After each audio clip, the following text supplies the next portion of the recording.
അപ്പോഴേ എൻ്റെ മക്കൾ സ്കൂൾ വിട്ട് വന്നു കഴിഞ്ഞാൽ നേരെ ഓടി അടുക്കളയിലേക്കാണ് വരുന്നത് കേട്ടോ. മറ്റൊന്നിനല്ല, ഭയങ്കര വിശപ്പോടാണ് രണ്ടാളും വരുന്നത്. വിശന്ന് വന്നു കഴിഞ്ഞാൽ നേരെ അടുക്കളയിൽ വന്നിട്ട് എന്തെങ്കിലും ഉണ്ടോ അമ്മ എന്നും പറഞ്ഞ് ചോദിച്ച് ബഹളവും തുടങ്ങും.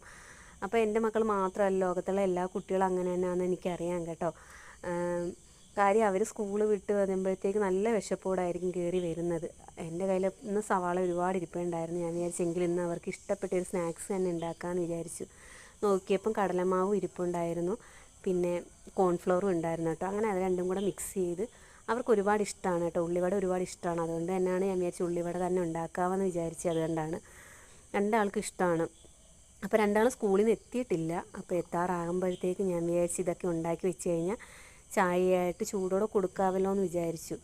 അപ്പം കുട്ടികൾക്ക് അവർക്കൊരു സന്തോഷമാവുമല്ലോ, അവർക്ക് ഇഷ്ടപ്പെട്ട സ്നാക്സ് തന്നെ അവർക്ക് കൊടുക്കുന്ന സമയത്ത് ഒരുപാട് സന്തോഷമാവും കേട്ടോ.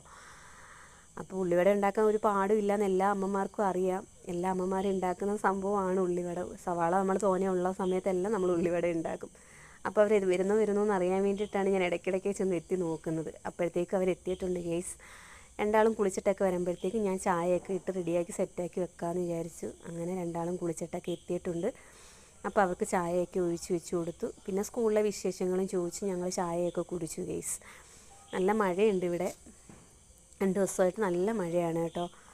അങ്ങനെ ഞങ്ങൾ ചായയൊക്കെ കുടിച്ചതിന് ശേഷം സന്ധ്യ സമയമല്ലേ വിളക്കൊക്കെ കത്തിക്കേണ്ടതെന്ന് വിചാരിച്ചിട്ട് പിന്നെ അവിടെ നിന്ന് എണീറ്റിട്ട് നേരെ ഞാൻ തൂത്ത് വാരാനായിട്ടാണ് പോയത്. തൂക്കാനായിട്ട് അങ്ങനെ ഒരുപാട് കരിയിലെയും കാര്യങ്ങളോ ഒന്നും ഇല്ല കേട്ടോ. എങ്കിലും സന്ധ്യ സമയത്ത് നമ്മൾ ഒന്ന് അടിച്ച് വാരണമല്ലോ. അത് കഴിഞ്ഞതിന് ശേഷം നേരെ വിളക്കും കിണ്ടിയായിട്ട് വിളക്ക് തേക്കാനാണ് പോയത്. വിളക്ക് തേക്കാൻ ഞാൻ എല്ലാ ദിവസവും ഒന്നും തേക്കാറില്ല. 2 ദിവസം 3 ദിവസം കൂടുമ്പോൾ വിളക്ക് തേക്കാറുണ്ട്. കാര്യം എന്ന് വെച്ചാൽ നല്ലതുപോലെ കരി പിടിക്കുന്നുണ്ട്. എന്താണെന്ന് അറിയത്തില്ല, ഇങ്ങനെ കരി പിടിക്കുന്നത് എന്താണെന്ന് എനിക്ക് അറിയത്തില്ല. 2 ദിവസം കൂടുമ്പോൾ ഞാൻ അങ്ങനെ വിളക്ക് തേക്കും. പിന്നെ ഞാൻ ഹോളിലാണ് വിളക്ക് കത്തിക്കുന്നത്. അത് കാരണം ഹോളും ദിവസേന തൂക്കുകയും തുടയ്ക്കുകയും ചെയ്യുകയും വേണം. അങ്ങനെ മോൻ കുളിച്ചിട്ടൊക്കെ വന്നിട്ട് അയാൾ ട്യൂഷനില്ലാഞ്ഞ കാരണം അയാൾ പറഞ്ഞു അമ്മ ഞാൻ വിളക്ക് കത്തിക്കാമെന്ന് പറഞ്ഞു. അത് കാരണം മോനങ്ങ് കത്തിച്ചു. അപ്പം ഇന്നത്തെ വൈകുന്നേരത്തെ വിശേഷങ്ങൾ ഇത്രയൊക്കെ ഉള്ളൂ. മറ്റൊരു വീഡിയോ ആയിട്ട് കാണും വരെ ഓക്കെ, ടാറ്റ, ബൈ.